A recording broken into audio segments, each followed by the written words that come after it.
Hello everyone, welcome to Apti Plus. Myself Neeraj Nachiketa, faculty of environment. I'm teaching this subject for a long time, and you all know that environment has become a very important subject for UPSC exam, and not only UPSC exam, but every state PCS, whichever you appear, or any kind of competitive exam you appear, continuously more number of questions in environment being asked.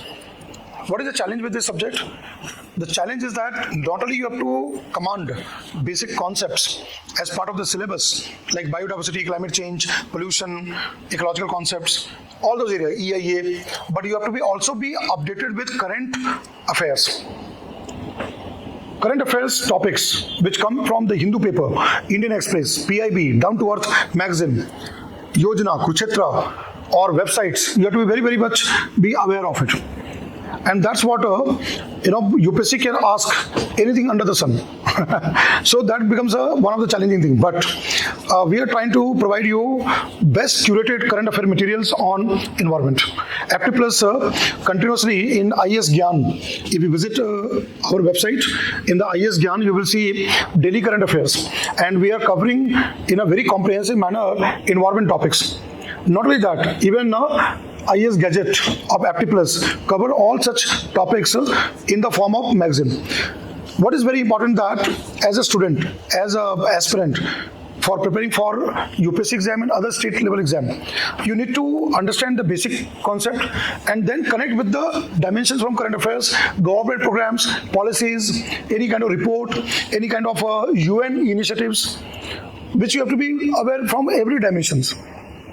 So in this session, what I am going to cover, I will be covering from current affairs topics which are very important for coming exams, and we'll see what all the developments are there and how you can look from exam point of view. So without wasting much time, let's go to the topics one by one. Dear students, recently there was a problem with respect to groundwater. Right, but again, groundwater contaminated with arsenic, fluoride, and other heavy metals. Even the fertilizers, pesticides, has been a big concern in our country. So let us look into the first current affairs thing here. That is India's groundwater contamination crisis. Now, this I am discussing from the Central Groundwater. Right, we have a report. Now, the report throw out those kind of facts and information which are really concerned. So, if you look at this 2024 Central Groundwater Board report, which talks about quality report of groundwater. So, in this context, when you come into that, what the report is saying that more than 600 million people consuming groundwater, which is contaminated with heavy metals.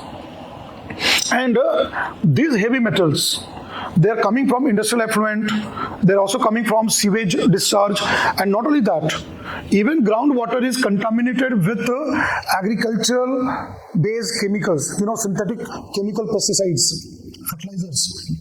So farming, modern farming, by the use of such chemicals going to our water bodies, which cause eutrophication, that is the growth of algae, algal bloom, and depletion of dissolved oxygen, high level of BOD, health impacts. But what is very important here, not only the normal river, water, or freshwater sources or marine, sea and ocean we are talking about, but now the problem of groundwater, particularly agriculture, pesticide, fertilizers, have become a concern. And to tackle such problems, government is proactively looking into mechanism. Now you all know that UPSC main exam, GS3 paper, questions asked there, 150 words, 250 words, they are based on current development, government programs, reports, where you have to write answer.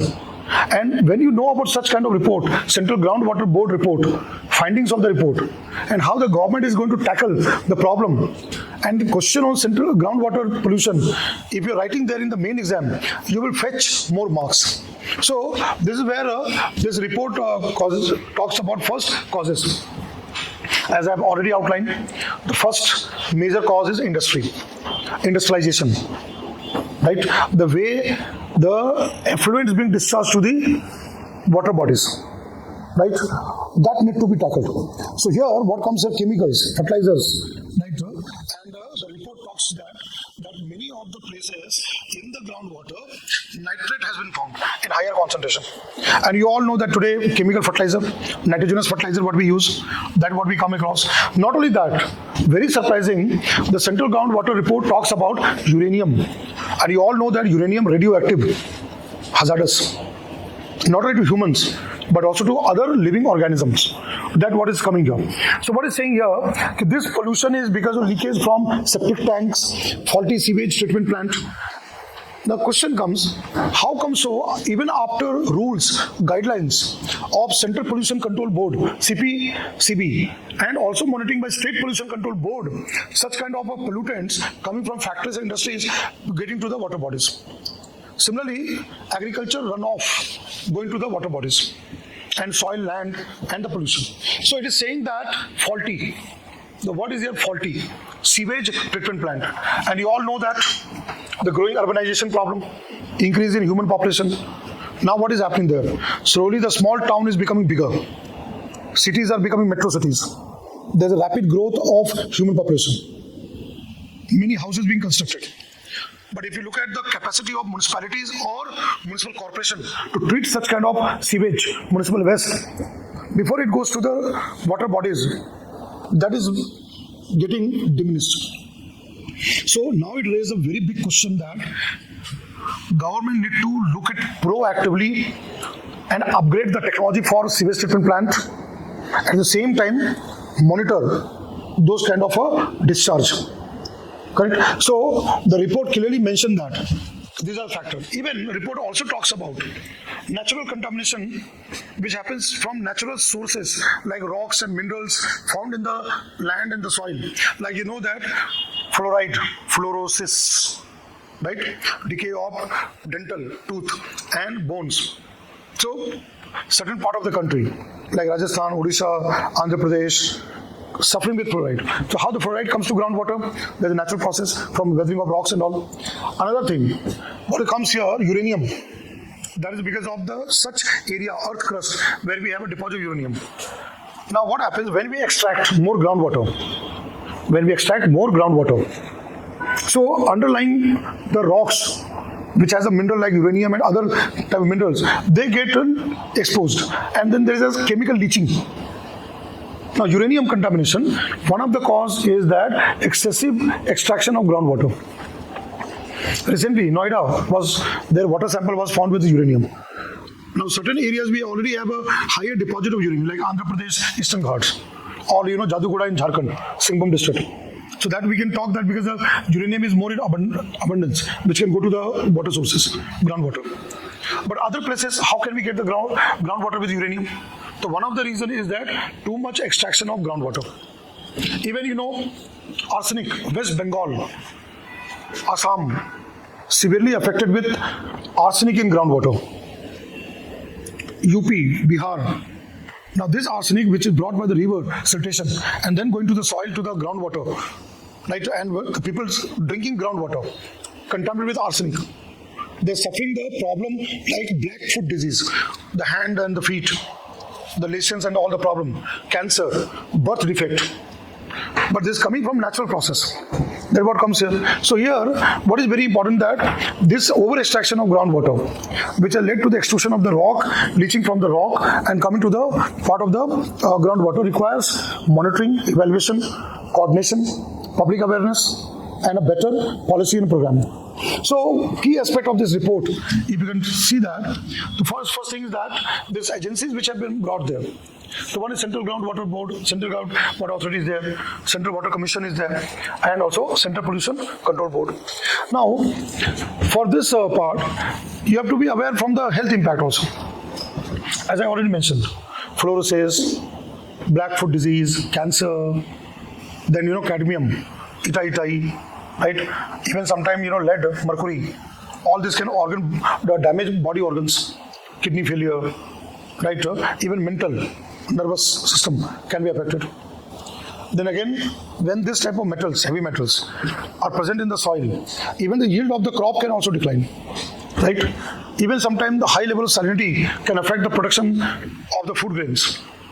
And as you know that, all these problems, which are linked with not only humans but also the wildlife and ecosystem, like as I mentioned, forest, grassland, and other thing, wetlands, they are getting affected. So what is required? Reforms are required. We need reforms to tackle such kind of problem. So what does the report is talking about? I'll just highlight here. The first thing the report says that proper monitoring. That's what calls here establish national groundwater pollution control framework and empower central groundwater board. The report is also highlighting that there has to be real-time monitoring from where this kind of sewage, effluents or natural contamination taking place. Third thing the report says that, which is very, very important, environment problems can be tackled not only by government in terms of budget and resources and technology, but it also requires people's participation. So even at the grassroots level, local communities impacted by such kind of problem of groundwater pollution, they have to be empowered for water purification so that their health impacts can be zeroed or minimized. So water purification and safe pipe supply should be given to such local people. Again, the report says that strict industrial and waste treatment thing there. We have rules, but punitive action, punishment, that need to become more stringent. Not only that, organic farming, like agriculture today, the use of synthetic fertilizers and pesticide, we can minimize by promoting traditional farming based on organic farming, which can use biofertilizers, biopesticides, less harmful substances, that we can promote there. And already you know that there is a program called Pradhan Mantri Paramparik Krishi Yojana. We are already learning that. So that need to be promoted more.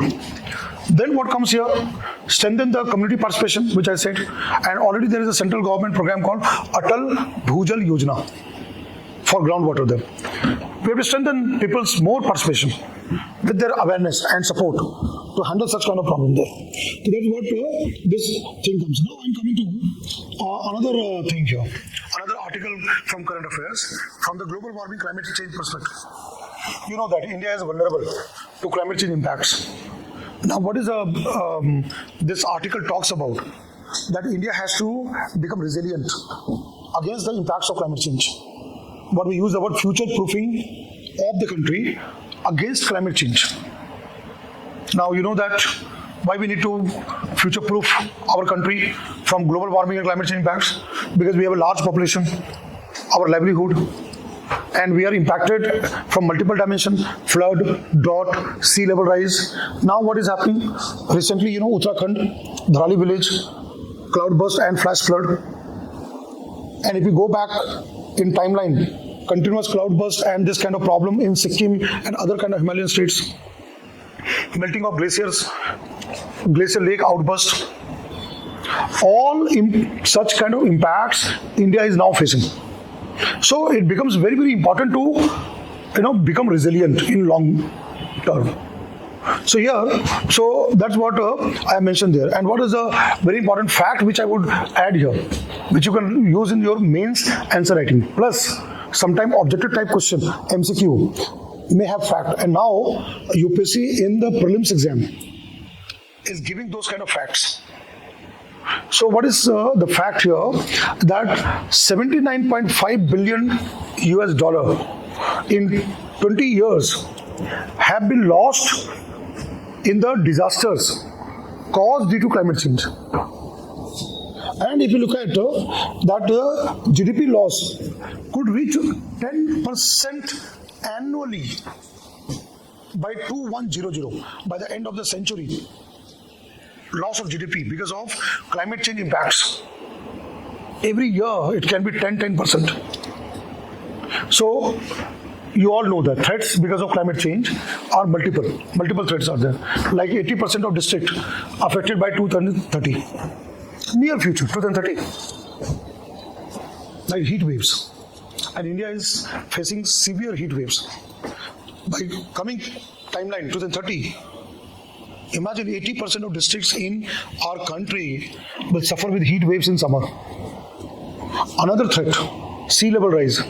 coastal areas, Mumbai could, lose 22% area by 2100. By the end of this century, almost around 22% of the land area of Mumbai will sink, will go under the sea, Arabian Sea. Right? Then you know that West Bengal, Sundarbans Delta, which is known for mangrove forest. And it is already being felt that islands of Sundarbans are sinking. And it is also said that Sundarbans mangrove areas will sink by 110 square kilometer, which is going to be a very big area. And people living in Sundarbans will be impacted the most.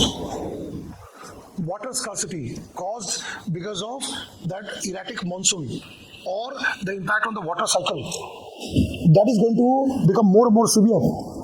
So if you look at water scarcity, 600 plus million people will suffer because of water crisis. This is what the data talks about. If you look at that, 73% drop per capita water availability since 1950. If we compare from 1950, there has been decrease in water footprint. That means the loss, 73% drop. Health-related deaths, 55%. People have been suffering with health-related problem regarding climate change. Malaria, dengue spread. Tropical diseases, vector-borne diseases caused by mosquitoes, insects, water-borne diseases.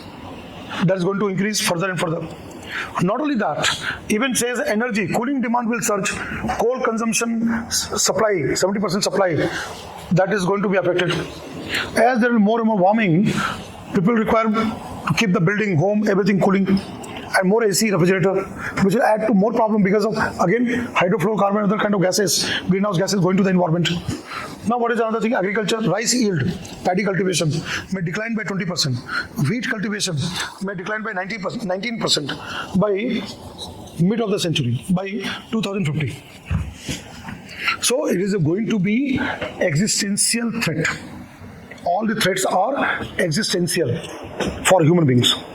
Right?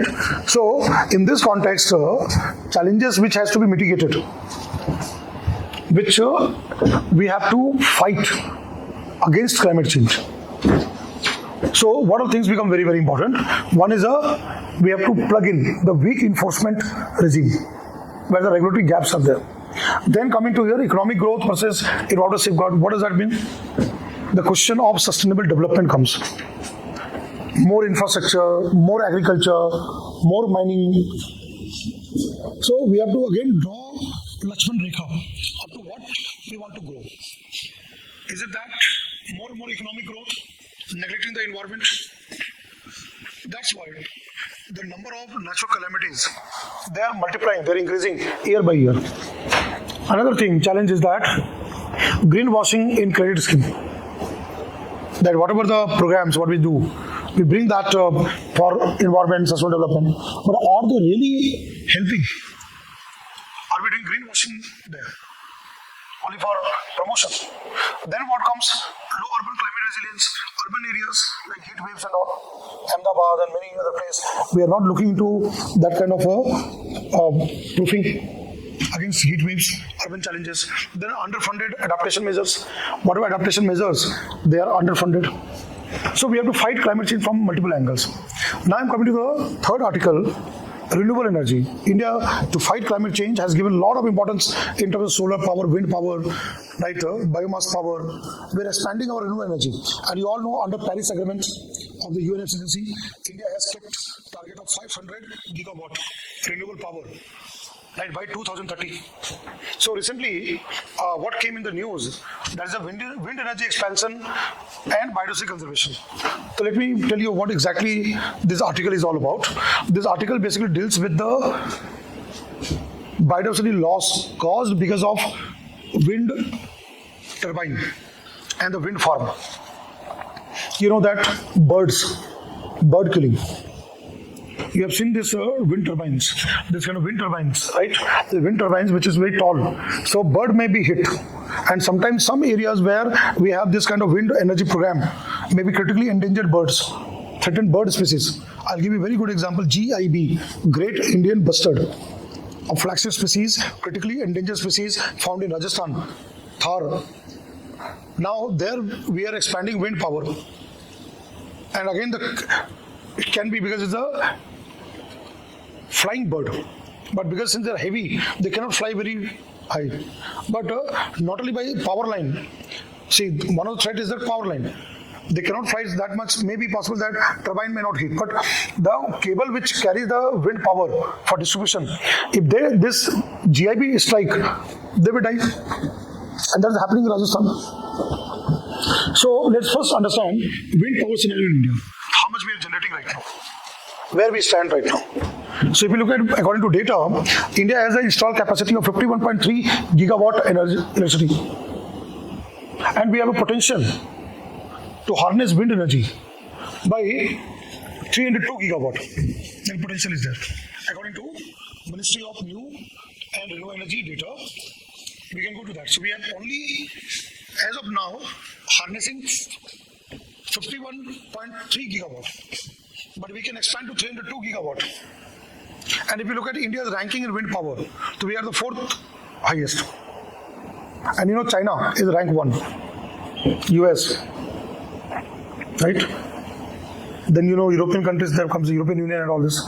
Denmark, Netherlands, Germany and all this comes. India is the 4th in terms of rank. But India can increase wind power capacity. Now, if you look at major states which generate wind energy, wind power, Tamil Nadu, Gujarat, coastal states, Maharashtra, Karnataka, Rajasthan. Why Rajasthan? Because of that vast expanse of Thar Desert, that open area. And if you look at total renewable energy, if you take all the renewable energy, solar, wind, biomass, all hydro and all this one, in that wind power contributes 30%. 30% total basket of renewable energy, 30% comes from wind power. And we have been using wind power for last 35-40 years. Now what government has come? Government has now recently come out with another type of policy and program to promote offshore wind energy. See, we have on the land side, coastal area, but now we are planning to go for sea side. Tamil Nadu, Gujarat, offshore wind farm. And if you look at the data here, we have a target of 5 gigawatt by 2025 and expand to 30 gigawatt, 30 gigawatt by 2030. As of 2025, the target kept is 5 gigawatt. And by 2030, India should harness 30 gigawatt offshore wind energy there. So why it matters? It matters because expansion of wind energy can cut carbon emission and also help, right, in terms of energy security. But what is the challenge here? Killing of birds. Now, when you go to onshore, then the wind turbines can hit the birds and all this. But when you go to offshore, on the seaside, again the sea birds can be hit by the turbine. And also, will put the turbine on the water. So that can affect fish, shark, dolphin, dugong, turtles, even whale. There can be problem with the marine organisms. So that's what this article becomes very, very important. So the study has said that onshore versus will study Thar Desert 124, carcass, dead carcass, right, near 90 turbines, where 4,464 bird deaths per 1,000 square kilometer per year. This is the report is saying. Then Great Indian Bustard, raptor, migratory birds, right, are at high risk. Collision with power lines. At the same time, EIA, Environmental Impact Assessment study. Right, if you look at mandate for onshore project, particularly where we should do compulsorily EIA study in terms of considering the birds or marine animals and everything, where the higher risks are there. Now, if you look at part of the further thing is that habitat destruction, which causes the problem in the sea and ocean, that need to be taken care of. Plus, noise will also disrupt the dolphins and whales, because they sometimes communicate each other through voice, and that noise of the turbine on the ocean may affect their communication. Even spill risk from entrance vessel, There may be some maintenance vessel to maintain the turbine. It may have chemical other things which may spill in that water, sea water. Then coming to rapid EIA, overlook key impacts like Gulf of Khambat, Gujarat. Important impacts there has been now neglected in the EIA study. Then limited domestic deep water expertise. We don't have that kind of technological expertise to go to deep water kind of thing and conduct study and get the data. That might also bring, if you are able to do that, that can also bring more impact on the marine animals. Right? So this is very, very important. That's what comes to balancing. So we need to balance it. This part of it. So what is here? What it says there? Use AB step for site selection plus ground validation. We have this window, right? Particularly for the birds, AB fauna, and we can find out which site has such rare migratory endemic type of birds before we decide to carry on the projects. Then come to here, no-go zone here, where we should compulsorily make it there. This should be no-go zone. Should not be having wind turbines there, right? Then again, conservation breeding for GIB, which now Project Godawan, and recently Rajasthan successfully we have captive breed the GIB, Great Indian Bustard. Young chicks have been hatched. That is part of it. Then tech fixes, blade painting, right? Migration period shutdown. When the time of migration of birds, that time we can shut down there. Right? Those kind of things. Mandate EIA for onshore wind farm, but also offshore. Integrate wind with solar. There is something called wind solar hybrid projects. Wherever we have solar park, we can integrate with the wind, or wherever we have wind power, we can integrate with solar power and the storage for the grid supply. And then long term, we should have biodiversity monitoring kind of program and conservation program. These are suggestions which you can write in your answers. Right? Now let's move on to the next one. Next one, that is a very, very important. Recently, COP15, Ramsar Convention. You all know Ramsar Treaty or Ramsar Convention on wetlands of international importance. Conservation of wetlands of international importance. And in UPSC exam, even the state level exam, there are questions asked about Ramsar Conventions, objectives, even Ramsar sites. So, you know that very recently, COP15, Conference of Parties, that is a summit, was held in Victoria Falls, Zimbabwe. Right?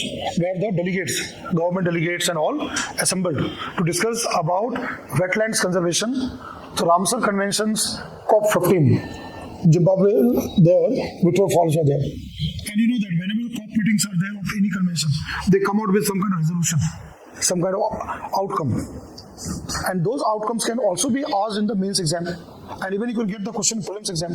So let us now discuss what all resolutions were passed by the government, right, in this COP15 of Ramsar Convention in Zimbabwe. So first thing was build a UNEA resolution.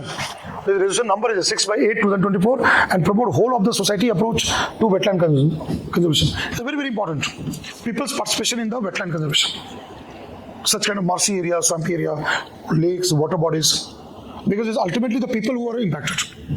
To the resolution. Then align the Ramsar resolution, this one, 14.8, right, and 10-year framework on sustainable consumption production. And we have now SDG goals also, sustainable development goals, which has to be aligned with the wetland conservation. Then again, it urges voluntary, integration of sustainable lifestyle, right? That has to be intervened into wetland plans. I will be now discussing here what government of India is doing, but there has to be sustainable development goals, sustainable lifestyle to be integrated with wetland conservation. Then again, if you look at from India's perspective, Prime Minister lifestyle for environment, mission life, right? Which is it should be pro-planet, pro-wetland, should be there, and focus on, better consumption pattern, production pattern. Consumption and reduction of waste material, so that wetlands, when we dump garbage or sewage or pollute the wetland with effluent, that can be minimized. So our consumption pattern or production pattern, that need to be again corrected. So here this focus conscious consumption, waste reduction and minimize degradation. Now I'll talk about this one. Whenever in my class I talk about this wise use concept of Ramsar Convention. What do you mean by wise use of wetlands? It has been asked in UPSC mains exam. Direct question. What do you mean by wise use of wetlands? Ramsar Convention's objective says that wetlands are very important for humans. We use for aquaculture, irrigation, a lot of other things, drinking water. So we can use it, but at the same time conserve it. Ramsar also says that not only in terms of sustainable use management of wetlands in this generation, present generation, but also for our future generation. That is called sustainability. This is a hallmark of Ramsar Convention, wise use of wetlands. Right? So how the Ramsar defines, I'll just read out there. Ramsar defines in this way: maintaining ecological character through ecosystem approaches in sustainable development. Ecological characteristics of wetland that has to be maintained. What do you mean by ecological characteristics? It's a flora and fauna. It's a biodiversity. It's a quality of the water that has to be maintained. And again, from the point of future also, sustainable development point of view. Now, if you look at Government of India, Ministry of Environment, Forest, Climate Change, and our framework, it basically talks about in terms of practical use of roadmap for wise use. And key initiative, if you look at from Indian government, the one is Sahbhagita, people's participation, local community participation, Mission Sahbhagita and Save Wetland campaign. 2 million plus citizens mapped 1.7 lakh wetlands, demarcated 1.2 lakh for conservation. Wetland Mitra. Right, and we have National Wetland Authority, and the state level we have State Wetland Authority under Wetland Conservation Management rules. Now we are expanding our program, people's participation, Wetland Mitras, right, Sahbhagita. So we have identified, because every state union territory has got wetlands. So we have now found out all such wetlands which are required for conservation. Then NPCA, that is a Restoration Sustainable Management. Right, national protection for aquatic ecosystem and all those kind of wetlands. The restoration part. Then comes what? Amrit Dharohar, very, very important. Ecotourism, community livelihood, biodiversity conservation, carbon storage, because wetlands, the plants which you see, they can capture CO2. Mangrove forest capture CO2. Peatland, the largest terrestrial carbon sink. All this can be done. So when you write answer, you have to bring those kind of key points. India's them. There's a Amrit Dharohar, wetland conservation. Then we have another program called MISTRI for mangrove conservation. Right? Now I'm coming to this key outcomes of the COP15 Ramsar Convention. That is what is called Victoria Falls Declaration. Because the venue was Victoria Falls, Zimbabwe. So at the end of the session, declaration, which government passed there, the Victoria Falls Declaration, what are the key highlights? So that is a political commitment, resource mobilization and investment. 3 things. The government should be committed, political commitment to protect wetlands, identified wetlands. Second, finance, resource for conservation of wetlands, management wetlands. And third, in terms of investment, people participation. Then what comes here? So here 13 resolutions were passed. Under Victoria Falls Declaration, 13 resolutions are there. Now, which are the important resolutions? First is the strengthened flyway conservation. Migratory birds which go to wetlands, flyway like Chilika Lagoon, Pulikat Lake, many places. So this migratory path, that has to be identified and conserved. Then global, water birds estimate. Scientific estimation of water birds. The wetlands will have ducks, geese, other water birds. That estimation, that will be done there. For that, countries will do partnership. Right? Then what is another part of resolution? Protect species, right? Like river dolphin. In India, we have Gangetic dolphin. Then Indus River has got Indus water dolphin. Brahmaputra has got dolphins. So another thing was on river dolphin. Other countries also, like China has this Beiji dolphin, which is almost now extinct. Right? Then again, in terms of restoration of wetlands, conservation of wetlands, and policies have for degraded freshwater ecosystem like lakes and all that come. Then comes here refined criteria for wetlands of international importance. What is something called IUCN Red List? IUCN Red book is for threatened species. So there has to be some kind of more criteria to identify plants and animals from the wetlands, from the Ramsar sites. And even Ramsar criteria that need to be revised based on the biodiversity of Ramsar sites or wetlands. Then again, another resolution, recognition of indigenous local community role in restoration, conservation, management of wetlands. Right? So that is what now strategic plan has been talked about. Fifth, Ramsar strategic plan has been now formulated with 4 goals and 18 targets, right, which will be monitored by a body called STRP. Right, and at the same time, this time, one report was published that is called Global Wetland Outlook Report. Sometimes in UPSC prelims exam, direct question comes, some kind of reports and outlook report. So 2025 Global Wetland Outlook Report. Right, now this is produced by Ramsar Convention Secretariat, supported by IUCN. Gland headquarters is located in Gland, which is in Switzerland. So IUCN lent support to Ramsar Convention. So Ramsar Convention Secretariat, with the help of IUCN, has come out with Global Wetland Outlook Report 2025. Now, what are the main highlights of this report? The first is that 18,000 plus million hectare coverage of wetlands. That is the inland freshwater, coastal, marine have been covered. Second is said that 411 million hectare has been lost since 1970. That means 22% decline and minus 0.52% annual rate. At the rate of 0.52% every year, we are losing wetlands. And if you compare from 1970 onward, more than 22% of global wetlands have been lost. And if we take area-wise, land-wise, so 411 million hectare of wetlands have been lost. And one of the prime factor is human encroachment. Then pollution. And again, unsustainable aquaculture. And again, global warming impacts. So that's given the worst hit, where the worst problem with the wetlands. The one is Africa. The lakes are disappearing. So Africa, Latin America, then Caribbean islands, deterioration rising in Europe. There are more deterioration happening, like across the Black Sea, Mediterranean Sea, all those kind of seas and around that area of Europe. North America again facing problem. Oceania is facing problem.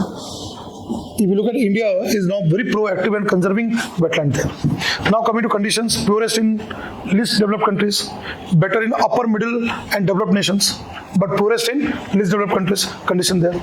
Now value of wetlands, if you look at what the report says, is that we get a lot of ecosystem services like food, medicine, many other resources which come from wetlands. Right. So this report highlights that around 39 trillion US dollar, those services come from wetlands, which is 7.5% of global GDP.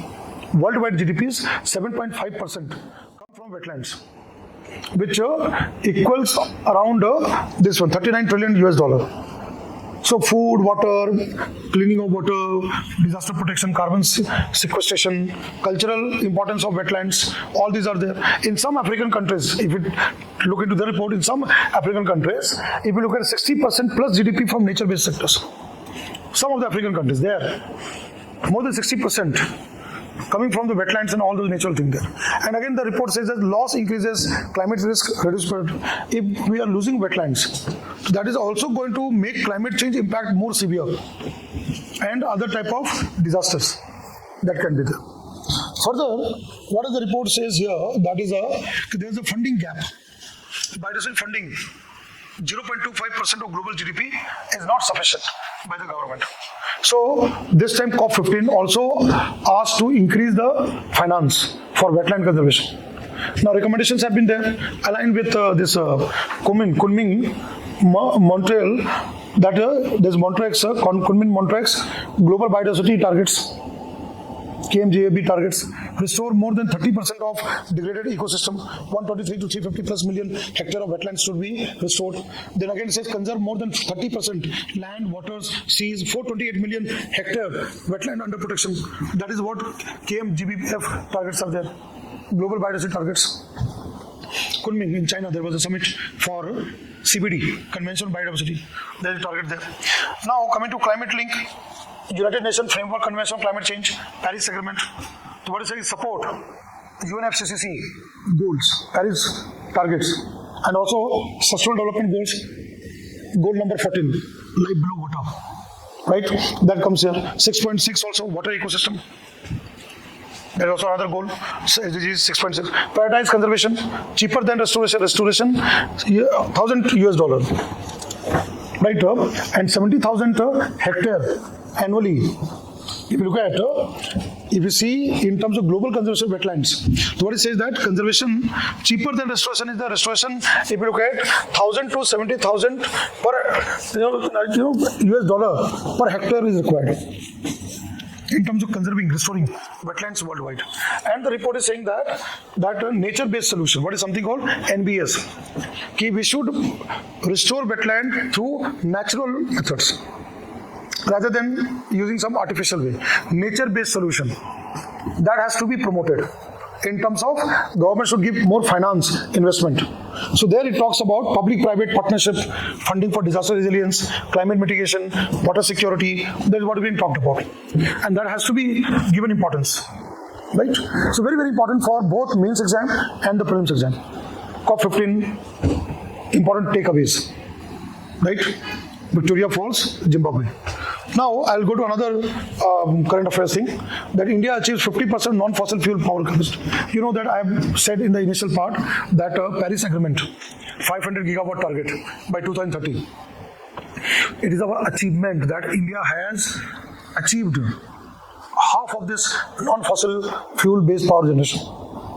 It's our achievement, right?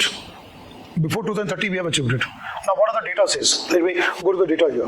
So total installed capacity 484.82 gigawatt. What is our target? 500 gigawatt. But installed capacity 482. We have already done the 484.82 gigawatt. Non-fossil fuels 247.78 gigawatt. That's 50%. 5 years ahead of the time of Paris Agreement target. And renewable energy, if you look at 184.62 gigawatt, which includes solar, wind, biomass, all of them. So that is contributing 38.08%. Then large hydropower, big dams hydropower, 49.38 gigawatt. There's a share of 10.19%. And the nuclear, 8.78 gigawatt. Nuclear power. That is a 1.81%. Right? So if you look at, this is a total basket of energy. So when you say non-fossil fuel, so one is what? Renewable, second is hydropower, third is nuclear power. The breakup is there. So non-fossil fuel, 247 we have done. So 5 year ahead of time. So 184 around goes renewable energy, solar, wind and all this goes. 49.38 large hydropower and 8.78 nuclear power. That is achievement of India.